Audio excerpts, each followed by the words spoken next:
આદરણીય principal Shri, vice principal madam, અધ્યાપક મિત્રો અને મારી દીકરીઓ, આજે આપની સમક્ષ એક એવા અધ્યાપક લગભગ 33 વર્ષથી પણ વધારે આ કોલેજમાં અધ્યાપન કાર્ય કરાવી રહ્યા છે, જેનો ખૂબ બહોળો અનુભવ છે. એ ઉપરાંત એક સમયમાં ઇન્ચાર્જ પ્રિન્સિપાલ તરીકે પણ કામ કરી ચૂક્યા છે. પોતાના કાર્ય પ્રત્યે સતત સજગ એવા કોમ્પ્યુટર વિભાગના પ્રોફેસર ડૉક્ટર જયેશભાઈ ભટ્ટ, જે આપણે આજે કોમ્પ્યુટર સાયન્સ અને ઓડિશાનો અહેવાલ મારી સમક્ષ રજૂ કરશે. તો પ્રોફેસર જયેશભાઈ ભટ્ટને વિનંતી કરીશ કે આવો અને CS અને ઓડિશાનો અહેવાલ રજૂ કરો.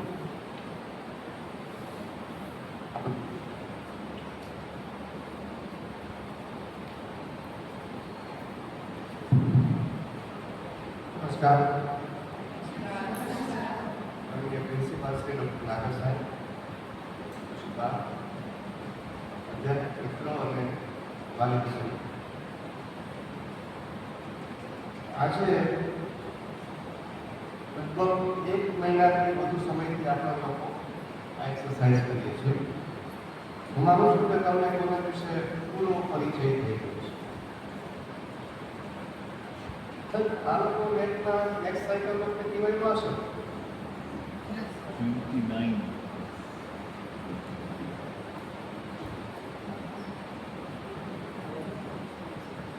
આજે જેમ શાંતિબેને કીધું એમ કોમ્પ્યુટર સાયન્સ અને ઓડિશા વિશે મારે માહિતી આપવાની છે.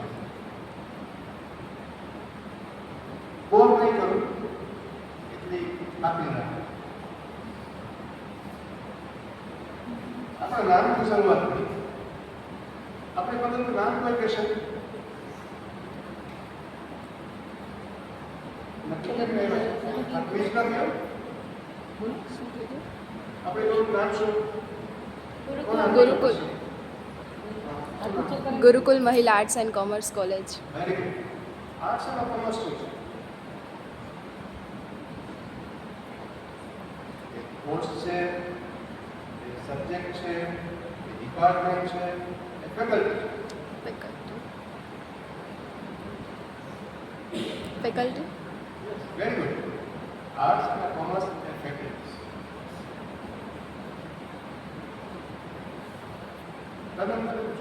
બોલે છે કે આશા છે. આર્ટ્સમાં ક્યાં ક્યાં ડિપાર્ટમેન્ટ? BCom English arts. અચ્છા. BA with English, Sanskrit, home science, Gujarati, economics, Hindi.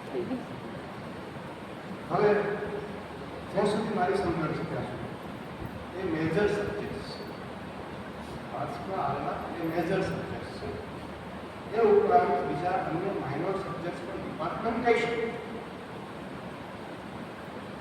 બરાબર? સરસ. કોમર્સમાં ક્યાં કહી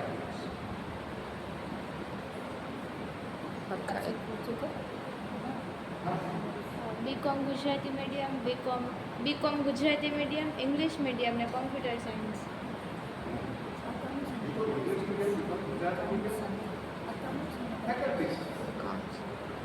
મેજર સબ્જેક્ટમાં અકાઉન્ટ. જો આ એક સામાન્ય થોડી ગેરસમજ દૂર કરવાનો મારો પ્રયત્ન છે. કેમ કે સબ્જેક્ટ, કોર્સ, પ્રોગ્રામ, ફેકલ્ટી એ શબ્દોની અંદર સારા સારા લોકોને ગેરસમજ છે. અને નેટ છે એ આવા શબ્દોને કહે છે. જે રીતે આર્ટ્સની અંદર ઘણા બધા વિષયો ભણાવે છે એમ કોમર્સમાં પણ ઘણા બધા વિષયો ભણાવે છે. Commerce is a faculty. એની અંદર જે વિષયો ભણાવાય છે દાખલા તરીકે એમાં ઇકોનોમિક્સ ભણાવવાનું હોઈ શકે તો એ department of economics. Under faculty of commerce એમાં ઇંગ્લિશ ભણાવવાનું હોઈ શકે, department of English. Under faculty of commerce એ computer science, department of computer science under faculty of commerce. આમ અલગ અલગ ડિપાર્ટમેન્ટ્સ કોમર્સમાં પણ છે. આ રીતે ફેકલ્ટી અને ડિપાર્ટમેન્ટ વચ્ચેનો એક ડિફરન્સ તમને ક્લિયર કર્યો. હા, બરાબર. Thank you. મારા પણ આજે બે વસ્તુઓ છે, એક ડિપાર્ટમેન્ટ ઓફ કોમ્પ્યુટર સાયન્સ અને બીજું ઇંગ્લિશ. હવે એમાં આટલા વર્ષોનું પ્રેઝન્ટેશન આપું છું, આ વખતે મેં થોડોક ચેન્જ કર્યો છે સ્ટાઇલ ઓફ પ્રેઝન્ટેશનમાં. અને તે મેઘના અનુભવના આધારે થોડોક ચેન્જ કર્યો છે. સામાન્ય રીતે શું બને છે કે જ્યારે મેઘ આવે ત્યારે ઘણી બધી ઇન્ફોર્મેશન ઓલરેડી એની પાસે હોય છે, પણ જે ઇન્ફોર્મેશન એની પાસે નથી હોતી એ આપણને પૂછે છે. દાખલા તરીકે છેલ્લા 2 વખતથી જ્યારે મેઘ આવતું ત્યારે મને એ જાણવા માંગતા હતા કે કોમર્સ ફેકલ્ટીના computer science is a science, તો તમે શું ભણાવો છો એવું પૂછવા માંગતા. એટલે મારો ટાઈમ થશે એનો પરિચય કરાવવાનો પણ ઉદ્દેશ છે. જો about the department, BA BCom મોટા નોટા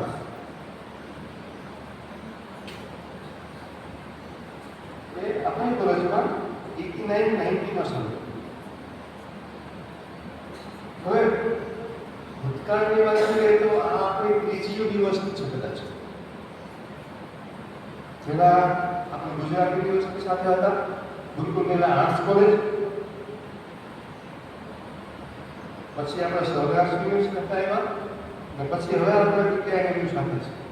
ગુરુકુલ મેલા આર્ટ્સ કોલેજ, પછી એમાં કોમર્સ એડ થયું અને પછી કોમ્પ્યુટર સાયન્સ એડ.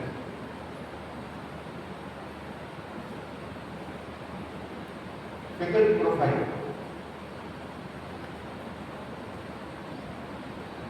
મેં એમએસસી કરેલું છે. Again and of science. પછી એ વખતે જ્યારે મેં એમએસસી કર્યું એ વખતે વલ્લભ વિદ્યાનગરની અંદર 3 સેમેસ્ટરનો એક કોર્સ હતો, post BSc diploma in computer science. Only science graduates were allowed. પછી મેં પીએચડી કરેલું છે અગેન ઇન સાયન્સ. મેં 92 માં આ કોલેજ જોઈન કરી છે, 3 જૂન 1992. લગભગ 34 વર્ષ પૂરા થવા આવ્યા છે. 2005 થી મેં વાઇસ પ્રિન્સિપાલ તરીકે કાર્ય કર્યું. ત્યાર પછીના જે તે વખતના આચાર્ય નિવૃત્ત થતા 2011 થી લઈને ત્યાં સુધી મેં ઇન્ચાર્જ પ્રિન્સિપાલ તરીકે સેવા આપી.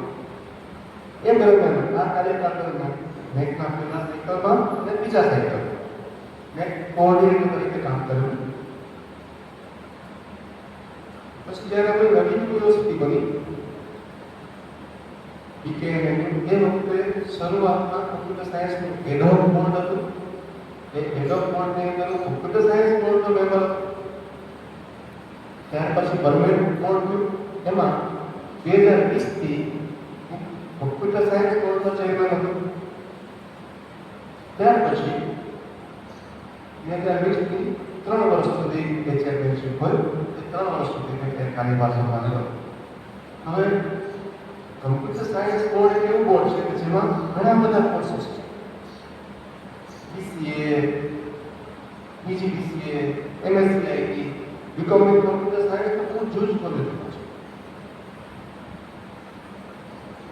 હવે આપણા સિલેબસ વિશે વાત કરું તો એની પછી આ સિલેબસ 2023 માં F5 નો સિલેબસ રિવાઇઝ થયો, 2024 માં SY ના સેમેસ્ટર 3-4 નો સિલેબસ રિવાઇઝ થયો અને 2025 માં સેમેસ્ટર 5-6 એટલે EY નો સિલેબસ રિવાઇઝ થયો.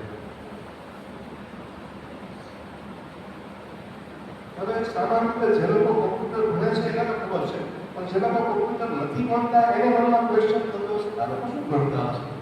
આ લોકો દરરોજ પ્રેક્ટિકલ કરતા શું કરતા હશે નહીં? તો એક પરિચય આપું તો 6 સેમેસ્ટર દરમિયાન કુલ 11 પેપર આ દીકરીઓ ભણે છે. એમાં સેમેસ્ટર 1 ની અંદર 2 પેપર, સેમેસ્ટર 2 માં 2 પેપર, સેમેસ્ટર 3 માં 2 પેપર, એ રીતે પ્રત્યેક સેમેસ્ટરમાં 2 પેપર. પણ સેમેસ્ટર 6 ની અંદર ઇન્ટર્નશિપ હોવાથી એમાં 1. આવી રીતે આખો સિલેબસ ડિવાઈડ થયેલો છે. સેમેસ્ટર 1, 3, 5 ની અંદર કુલ 22 કલાકનો વર્કલોડ છે. એમાં 14 થિયરીના લેક્ચર્સ, એટલે જે કોમ્પ્યુટર ભણાવવામાં આવે છે થિયરી અને પ્રેક્ટિકલ બંને રીતે તમને ભણાવવામાં આવે છે. 14 થિયરીના લેક્ચર્સ છે અઠવાડિયામાં 8 કલાક પ્રેક્ટિકલ મળે છે. એવી રીતે બીજી ટર્મની અંદર સેમેસ્ટર 2, 4 અને 6 ની અંદર કુલ 21 કલાકનો વર્કલોડ છે અઠવાડિયાનો, જેમાં 11 થિયરી છે અને 10 પ્રેક્ટિકલ છે. મારા સદનસીબે હવે છેલ્લા વર્ષોમાં મને જરાક વિદ્યાર્થીઓ સાથે વધુ રહેવાનું સૌભાગ્ય મળ્યું છે. અરવિંદભાઈ છેલ્લા 1 વર્ષથી નથી આપણે ત્યાં કોઈ પ્રોગ્રામર તરીકે અરવિંદભાઈ હતા એટલે પણ નસીબ દેવાનો વધુ સૌભાગ્ય મળ્યું છે. હવે સેમેસ્ટર 1 થી 6 માં શું ભણાવવામાં આવે છે એ થોડી ડિટેલ આપી છે. તમે લોકો એક શબ્દ સાંભળ્યો છે કોડિંગ. તમે લોકો હજારો રૂપિયા ખર્ચે છે કોડિંગ શીખવા. પછી કોડિંગ શીખી લે પછી હું પૂછું વખતે કોડિંગમાં કઈ લેંગ્વેજ શીખવા કોઈ ખબર ન હોય. આ સત્ય ઘટના છે. પોરબંદરના ગાંધીજીની સાક્ષીએ બોલાવેલું હતું. તો ન ચાલે. કોમ્પ્યુટર સાયન્સ જે વિદ્યાર્થીઓ કરે છે એ લોકો અલગ અલગ 3 લેંગ્વેજના કોડિંગ શીખે છે. એમાંનો પહેલો તબક્કો પ્રોગ્રામિંગ સી. સી પ્રોગ્રામિંગ એક પાવરફુલ પ્રોગ્રામિંગ લેંગ્વેજ છે જે કોઈ પણ હાયર સ્ટડીઝમાં જશો weather it is MCA or MSCA code એમાં શીખતા આવશે. હવે બીજો પ્રશ્ન એ થાય કે કોડિંગમાં શું શીખતા હશે અને કઈ રીતે તમને ઉપયોગી થાય? તો કોડિંગ એ લોજિક બિલ્ડિંગની વાત છે, લોજિક ડેવલપમેન્ટની વાત છે. એક વિચારવાની કળા આ વિદ્યાર્થીઓ શીખે છે. વિચારવું કેવી રીતે, તર્કબદ્ધ તરીકે કેવી રીતે વિચારવું, ઓછા સ્ટેપ્સમાં કેવી રીતે પ્રોબ્લેમનું સોલ્યુશન લેવું. એટલે પ્રોબ્લેમ સોલ્વિંગ ટેકનિક્સ, વિચારીને કઈ રીતે સોલ્યુશન લેવું એ ટેકનિક્સ આ વિદ્યાર્થીઓ શીખે છે. એ અલગ અલગ 3 લેંગ્વેજની અંદર. એમાં પહેલા સેમેસ્ટરની અંદર પ્રોગ્રામિંગ સી છે, બીજામાં પણ એનો બીજો પાર્ટ આવશે. બીજું કે સામાન્ય રીતે જ્યારે દીકરીઓ અહીં ભણવા આવે ત્યારે જરૂરી નથી કે કોઈને કોમ્પ્યુટર આવડવું. જેને કોમ્પ્યુટર નથી આવડતું એવી પણ ઘણી બધી દીકરીઓ છે, એવી પણ ઘણી બધી દીકરીઓ છે જેને પહેલી વખત કોમ્પ્યુટર જોયું હોય. એવા લોકો માટે કોમ્પ્યુટર અવેરનેસ ખૂબ જરૂરી છે. હાર્ડવેર શું છે, સોફ્ટવેર શું છે, કોમ્પ્યુટરના પાર્ટ્સ ક્યાં છે એ ડિટેલની અંદર એ લોકો વિચારી વાપરે છે. જેને નામ આપ્યું છે ઇન્ફોર્મેશન ટેકનોલોજી કોમર્સ. સેક્ટરની અંદર પ્રોગ્રામિંગ નો બીજો પાર્ટ છે એડવાન્સ લેવલનો છે. અગેન નીચે તમે વાંચો વિન્ડોઝ અને MS વર્ડ. આ શબ્દો તમારા જાણીતા હશે. જે લોકો કોઈ પણ જોબ કરવા ઈચ્છે છે એ લોકોને આ બધું જ જોઈએ. જોબ કરવા નથી ઈચ્છતા, માનો કે તમે પેપર પબ્લિશ કરવા ઈચ્છો છો, આપણે ત્યાં સમીકરણ થાય પેપર પબ્લિશ કરવા ઈચ્છો, તમારે કાંઈ પણ ડોક્યુમેન્ટ તૈયાર કરવા ઈચ્છો છો, તો આ આવડવું જ જોઈએ. આ જમાનાની અંદર જે લોકોને ઇંગ્લિશ નહીં આવડતું હોય, જે લોકોને કોમ્પ્યુટર નહીં આવડતું હોય એ લોકો નિરક્ષર કહેવાશે. એ ગુજરાતીમાં એટલા માટે સિલાઈ કરી વિન્ડોઝ અને MS word. Window is a programming language, MS Word is a word processor. Type કેમ કરવું કોમ્પ્યુટરની અંદર, કોમ્પ્યુટર પર પેજ સેટઅપ કેમ કરવું એ આખા સેમેસ્ટર દરમિયાન દીકરીઓ ભણે છે અને પોતે કોમ્પ્યુટર કરીને કોમ્પ્યુટરમાં પ્રેક્ટિકલ કરીને પોતાની રીતે ડેવલપ કરે છે. સેમેસ્ટર 3 માઇક્રોસોફ્ટ એક્સેલ, જો MS ઓફિસ નામનો સોફ્ટવેર છે એની અંદર Microsoft Word, Microsoft Excel, Microsoft PowerPoint. Semester 3 ની અંદર માઇક્રોસોફ્ટ એક્સેલ ભણવામાં આવે છે, જેમાં ટેબ્યુલેશન, એના ઉપર ચાર્ટ કેમ બનાવવા, એના એનાલિસિસ કેમ કરવું, એ બધું જ આખા સેમેસ્ટર દરમિયાન આ દીકરીઓ ભણે છે. અને પાછું બીજું પેપર છે એ થિયરિટિકલ પેપર છે, IT skills. Semester 4 again coding, programming, visual basic, સામાન્ય રીતે ડીજીસીએ, એમએસસીએબી, એમસીએ એના સિલેબસની અંદર આ સબ્જેક્ટ ડિટેલમાં આવે છે. એ સેમેસ્ટર 4 ની દીકરીઓ ઇન્ટ્રોડક્ટરી લેવલનું ભણે છે. અગેન બીજું પેપર છે એ જો માઇક્રોસોફ્ટ પાવરપોઈન્ટ, જે કંઈ તૈયાર કરેલું છે, બધાએ તૈયાર કરેલું છે, કરાવેલું છે, એ માઇક્રોસોફ્ટ પાવરપોઈન્ટમાં છે. એટલે માઇક્રોસોફ્ટ પાવરપોઈન્ટ આવડતું હશે તો તમે આ જાતે બનાવી શકો. બહુ ઈઝી છે, બહુ ઈઝી છે. અને બહુ ખાનગી વાત તમને કહું તો આ જે કાંઈ પેપર હોય એમાંથી એક કંઈ મારા સિલેબસમાં નથી. એક પેપર હું ક્લાસરૂમમાં ભેગો નથી. કેમ કે આ કોઈ હિસ્ટ્રી સબ્જેક્ટ નથી કે જે બદલે જ નહીં. ઇઝ એવર ચેન્જિંગ સબ્જેક્ટ, જે બદલાતો રહેશે. શક્ય છે કે અત્યારે જે સિલેબસમાં છે એ વર્ષ પછી ન હોય. તો ખાસ કરીને અમે જે શીખીએ છીએ, અમારા ક્લાસમાં જે પ્રયત્ન થાય છે તે શીખવું કેમ એ શીખવાનું છે. બાકી આ શીખવામાં કંઈ નવીન નથી, કંઈ રોકેટ સાયન્સ નથી ભણવાનું. પણ શીખવું કેમ એ શીખવાડવાનો મારો પ્રયત્ન છે, જેથી કરીને કદાચ માર્કેટની અંદર એમએસ વર્ડનું નવું વર્ઝન આવે, એમએસ એક્સેલનું નવું વર્ઝન આવે, વિન્ડોઝનું નવું વર્ઝન આવે, તો દીકરીઓ પાછી ન પડે. કેમ શીખવું એને આવડતું હતું. સેમેસ્ટર 5 અને 6 again coding, database management system DBMS. જુઓ, ડેટાનો ઉપયોગ બદલે ને બદલે છે. માનો કે આપણી ઓફિસની અંદર રજિસ્ટર રાખેલા છે ટેક્સ ડેટા, પણ જો એ ચોપડા ઉપરથી તમારે કંઈ એનાલિસિસ કરવાનું હોય તો તકલીફ.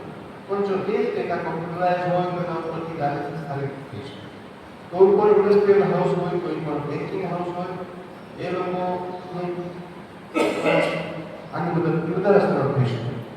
એ સેમેસ્ટર 5 અને 6 માં અધિકારીઓ ભણે છે. સેમેસ્ટર 5 માં બે પેપર આવે છે. એક પેપર કમ્પ્લીટલી થિયરીનું છે, 4 કલાક અઠવાડિયાનું. એક પેપર કમ્પ્લીટલી પ્રેક્ટિકલનું, જમા ભણવાનું 4 પેપર, 4 કલાક. સેમેસ્ટર 6 ની અંદર 4 કલાક.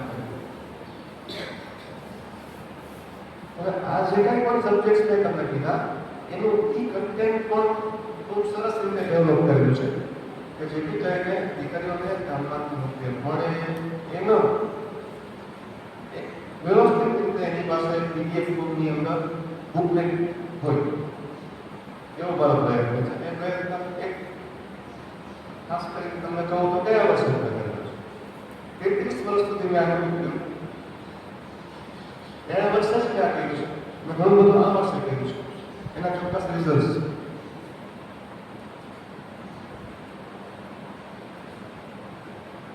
પહેલાના બીજા સેમેસ્ટરની અંદર જે સી પ્રોગ્રામિંગ છે એ 100%, જો કે બધા જ પેપર 100% કમ્પ્યુટર દ્વારા જ ભણાવે છે, પ્રોજેક્ટર દ્વારા જ ભણાવે છે. એમાંથી જે સી પ્રોગ્રામિંગ છે એના આખા સિલેબસ છે, 1 અને સેટ 2 ના આખા સિલેબસના બધા જ ટોપિક પ્રેઝન્ટેશન એમાં છે. અને એ 1 બાય 1 PDF પણ આપવામાં આવે છે અને ક્લાસરૂમમાં પણ ભણાવવામાં આવે છે. પછી એ ભણાવી દીધા પછી જરૂર પડે એ એક્સરસાઇઝ બોર્ડ વર્કની પણ ભણાવવામાં આવે છે. જે બીજું પેપર છે એની પણ PDF આપેલી છે, જે વિન્ડોઝ અને MS વર્ડ છે. એ સેમેસ્ટર 3 અને 4 માટે 3 તૈયાર કરેલી છે. પાવરપોઈન્ટ, આઈટી સ્કિલ્સ પરફોર્મન્સ અને વિઝ્યુઅલ બેઝિક. આ 3 બુક્સ એ લોકોને આપેલી છે. સેમેસ્ટર 5 અને 6 માં ફોક્સ પ્રો આવે છે. આ બધું જ કન્ટેન્ટ સ્ટડી મટીરિયલ એ લોકો પાસે છે. આ મારું ડિપાર્ટમેન્ટ ઓફ કોમ્પ્યુટર સાયન્સ. મારા ક્યાંકની ઘણી બધી સ્પષ્ટતાઓ, ઘણા બધા પ્રશ્નોના જવાબ તમને મળી ગયા છે કે આ કરે છે શું કરે છે. ખાસ કરીને ભાર એટલા માટે મૂક્યો મેં કે તમે લોકો ઘણી વખત કોર્સ કરવા જાઓ ત્યારે બિલ્ડિંગો જોઈને કે ફર્નિચર જોઈને કોર્સ કરવા જાઓ એવું મોટે ભાગે બનતું હોય છે. પણ તમે કોર્સનું કન્ટેન્ટ જુઓ, કોણ બનાવે છે એ ફેકલ્ટી જુઓ, કેટલા અવર્સ તમને મળે છે એ જુઓ, એની વેલિડિટી શું છે એ જુઓ, કેટલી ફી ભરવી પડે છે એ જુઓ. આપણે કાંઈ આમાંના જ્યાં કે જ્યાં રૂપિયાના જ્યાં ખોટતા નથી. આ બધું જોયું ને આપણા બધા માટે જે કંઈ હોય ને આ બતાવવાનો મારો આશય એ છે. હવે મારો બીજો પીપીટીનો વિષય છે સીસીડીસી અથવા વિષય. CCDC career counselling and development centre. એ નામે પણ ઓળખાતું હજી અમુક જગ્યાએ ઓળખાય છે કેરિયર કાઉન્સેલિંગ. અને બીજું નામ છે ઉદિશા કે જે કેસીસી આગળનું નામ છે ઉદિશા. એમાં આ વખતની કોર્ડિનેટર તરીકે ડૉક્ટર મેઘભાઈ છે અને મેમ્બર તરીકે હું અને ભાર્ગવભાઈ છે. ઉદિશા is abbreviated for Universal Development of Integrated Employability Schemes through Higher Education Agencies. આમાં જે સમજાય એવા શબ્દો છે હાયર એજ્યુકેશન એજન્સી એટલે આ સ્કિલ્સ સોફ્ટવેર આવા છે કોમ્પ્યુટરમાં છે. Employability skills. એમ્પ્લોયબિલિટી સ્કિલ્સ એટલે વિદ્યાર્થીઓની અંદર એમ્પ્લોયમેન્ટ જનરેટ થાય, કંઈક રોજગારી મળે એવી સ્કિલ્સ જનરેટ કરવા માટે થઈ અને ગવર્મેન્ટ ઓફ ગુજરાતે એક આ પ્રકલ્પ શરૂ કરેલો છે.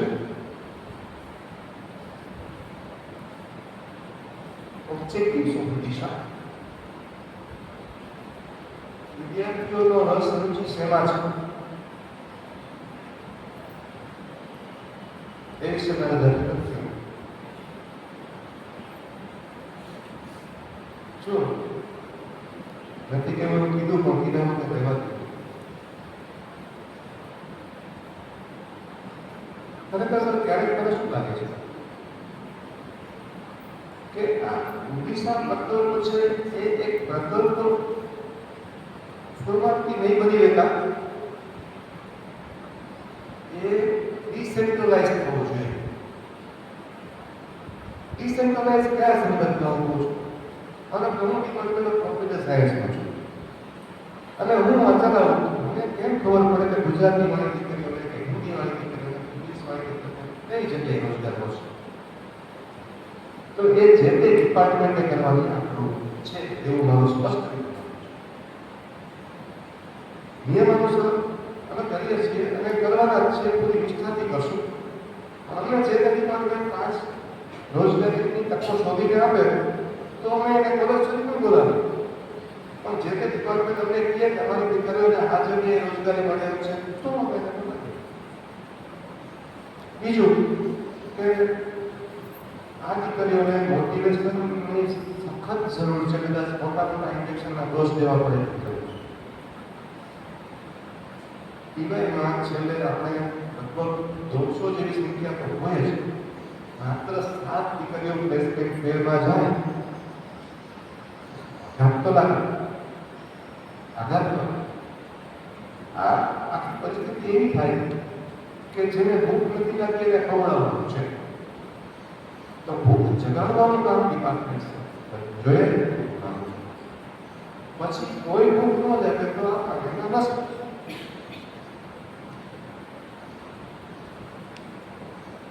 વર્ષ દરમિયાન એ લોકોની રસ રુચિ શું છે એ જાણે, એ મુજબ વક્તાઓને બોલાવવાનો પ્રયત્ન કરીએ, એ મુજબ અહીંયા કંઈક આયોજન કરવાનો પ્રયત્ન કરીએ. વર્ષના અંતે ગવર્મેન્ટ ઓફ ગુજરાત એક પ્લેસમેન્ટ ફેર કરે. એ પ્લેસમેન્ટ ફેરની અંદર જુદી જુદી કંપનીઓને આપણે બોલાવીએ, જુદી જુદી કંપનીઓ આવે અને વિદ્યાર્થીઓની પસંદગી કરે. How does Odisha reach to all students? પ્રત્યેક વિદ્યાર્થી સુધી દિશા કઈ રીતે પહોંચે છે? આપ સૌ જાણો છો કે એક એકેડેમિક કેલેન્ડર આપણે બનાવ્યું છે, જેમાં એક અઠવાડિયું ધારા હોય, એક અઠવાડિયું સ્ટડી સર્કલ હોય. એવી રીતે દર 15 દિવસે સોમવારે દિશા માટે કઈ મળે છે, ઈવાય માટે મળે છે. આખા વર્ષ દરમિયાન થયેલી પ્રવૃત્તિઓની ઝલક છે. શરૂઆતની અંદર સામાન્ય રીતે જ્યારે પહેલી વખત મળતા હોય ત્યાં એક પ્રયત્ન એવો હોય કે વિદ્યાર્થીઓની રસ રુચિ કઈ કેરિયર બનાવવાનો છે. એટલે અમે એ તરફ સર્વે કરીએ કે ઘણા બધા એમ કે મારે ટીચર થવું છે, ઘણા બધા એમ કે મારે કોલેજમાં થવું છે, કોઈ એમ કે મારે બેંકમાં જવું છે, કોઈ એમ કે મારે પીએસસી કરવી છે કે ગવર્મેન્ટ કોમ્પિટિટિવ એક્ઝામ પાસ કરવી છે. આ સર્વે કર્યા પછી અમે વિચારીએ, નક્કી કરીએ કે જે તે ફિલ્ડના કોઈ એક્સપર્ટ આપણી પાસે અવેલેબલ હોય એટલે કોલેજ સુધી ગયા અને ભેગા કરી શકીએ. આ સ્પેશિયલ રાઇટિંગ કેમ કરવું, આપણા સેમિનારના સંદર્ભે એક ભાઈ આખો લેક્ચર લીધેલું. કોમ્યુનિકેશન સ્કિલ્સ આ બધાને આવડવું જોઈએ, કોઈને આવડવું જોઈએ. મારે જે કહેવું છે એ સ્પષ્ટ રીતે જો તમારા સુધી ન પહોંચાડી શકું, સ્પીડ ઘટે છે. મને જે આવડે છે એ જો મારી આવશ્યક સુધી ન પહોંચાડી શકું મને ના કહે. આ તો મને આવડતું લખ્યું.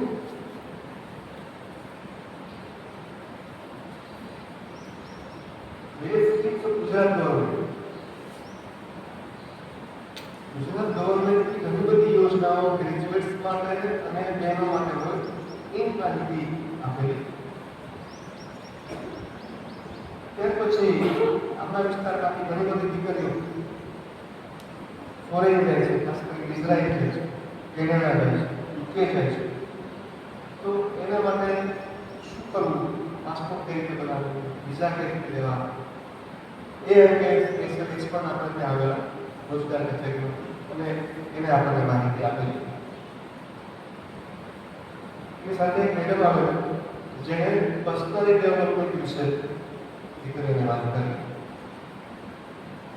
છેલ્લે આખા વર્ષની ફલશ્રુતિ સ્વરૂપે ગવર્મેન્ટ પોલિટેકનિક કોલેજની અંદર પોરબંદર જિલ્લાની બધી જ કોલેજના વિદ્યાર્થીઓ માટે એક પ્લેસમેન્ટ ફેરનું આયોજન થયું કે જેમાં ઘણી બધી કંપનીઓ આવે.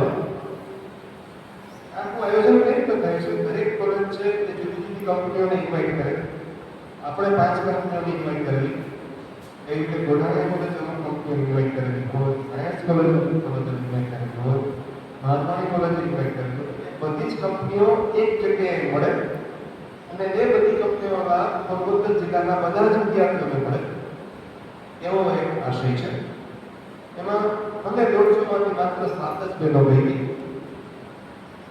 પણ એમાંથી 2 પસંદ થઈ.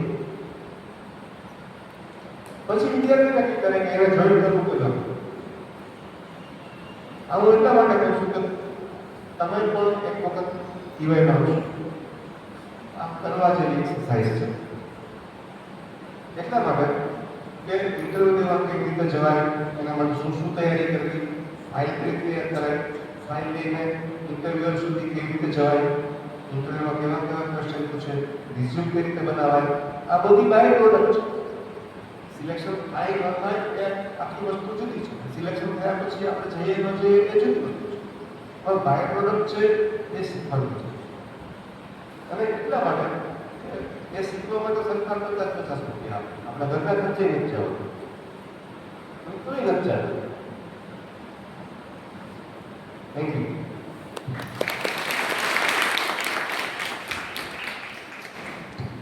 આશા છે કે ગવર્મેન્ટ થોડીક માહિતી તમારા સુધી પહોંચાય છે.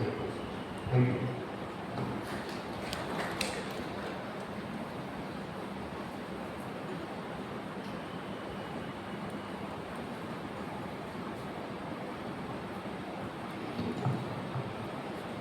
નમસ્કાર તમારે.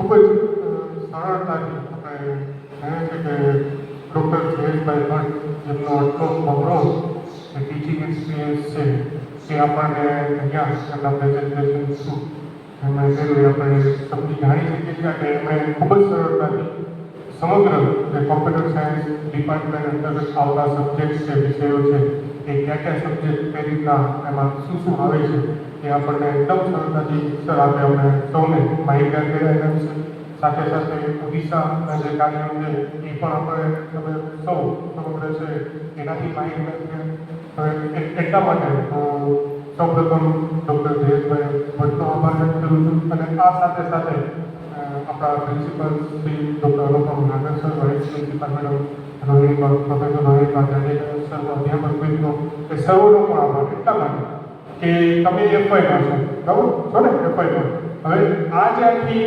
આઈપીએસસી અંતર્ગત જે કંઈ પણ આખી જે પ્રકલ્પ ચાલે છે એકાદ મહિના સુધી તો આનો બેનિફિટ તમને કઈ રીતના કે તમને એ માહિતી મળશે કે કયા ડિપાર્ટમેન્ટમાં શું થઈ રહ્યું છે જે કંઈ પણ ધારાઓ study circle short term courses એના વિશે તમે સાંભળ્યું હોય અહીંયાથી જાહેરાત થતી હોય કારણ કે આ શોર્ટ ટર્મ કોર્સ ચાલવાના છે આ ધારા આજે છે એ આપણે સૌ સાંભળતા હોઈએ આપણે સૌ જોતા હોઈએ પરંતુ એમાં શું શું થઈ રહ્યું છે કઈ રીતના થઈ રહ્યું છે એનો બેનિફિટ શું એ બધું છે એ આપણે જ્યારે આ આખો પ્રકલ્પ ચાલે છે તો તમને તો એફઆઈવાળાને ખ્યાલ આવે કે સમગ્ર જે કંઈ પણ કાર્ય છે આખા કોલેજની અંદર જે આખા વર્ષ દરમિયાન થઈ રહ્યું છે એમાં કઈ રીતના જે છે એ કાર્ય થાય છે અને ભવિષ્યમાં નેક્સ્ટ સેમેસ્ટરથી તમે પણ ખાસ આશા રાખો છો કે તમે પણ આમાંથી ઘણી બધી બાબતોનો કહેવાય ને કે તમારા માટે થઈ રહ્યું છે તો તમે આમાંથી લાભ લ્યો બને એવો એટલો મેક્સિમમ ઓડિશા માટેનો ખાસ એવી રીતના કોઈ પણ ધારા હોય કોઈ પણ ડિપાર્ટમેન્ટ અંતર્ગત ચાલતા કોર્સિસ હોય જે કે પણ હોય આ બધું જ તમારા માટે છે અને તમે જેટલું બને એટલું વધુ બેનિફિટ આ બધામાંથી લ્યો બસ એ જ શ્રેય અમારા સર્વને છે એટલે એ સાથે સર્વનો આભાર વ્યક્ત કરું છું અને અંતે શ્રોતાઓ તરીકે તમે વિદ્યાર્થી બહેનો છે આપણો પણ ખૂબ ખૂબ જ આભાર થેન્ક યુ